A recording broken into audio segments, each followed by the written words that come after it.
I consigli generali di Assindustria Veneto Centro e Confindustria Venezia Area Metropolitana di Venezia e Rovigo si sono riuniti a Mogliano per esaminare e dare il via libera al progetto di aggregazione fra le due associazioni e al piano industriale che lo accompagna, delineando gli elementi statuari, economici e organizzativi. Un progetto che vede l'integrazione di una grande area metropolitana costituita da 4 territori: Padova, Treviso, Rovigo, Venezia.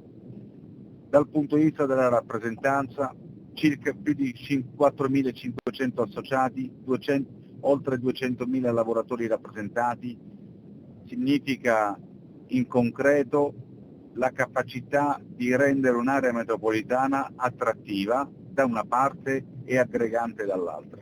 Il progetto punta a una visione moderna di sviluppo metropolitano, volta alla creazione del vertice veneto del nuovo triangolo industriale, alla valorizzazione unitaria delle identità territoriali con l'obiettivo di accrescere la capacità competitiva delle imprese. Un territorio abituato a lavorare, un territorio abituato a mettere il progresso e lo sviluppo al centro grazie alle attività di impresa. Non dimentichiamoci mai che il fenomeno del nord-est, lo sviluppo del nord-est è stato un fenomeno studiato in tutto il mondo. È un territorio che ha questa grande capacità e che adesso deve avere anche la forza politica e industriale di poterla rappresentare al meglio per diventare un'area metropolitana su cui concentrare il valore. Dopo l'incontro di Mogliano ne seguiranno altri 9, a Padova, Treviso, Venezia e Rovigo tra maggio e giugno. Il progetto sarà poi portato a settembre in delibera dei consigli generali per andare al voto delle assemblee generali degli associati successivamente.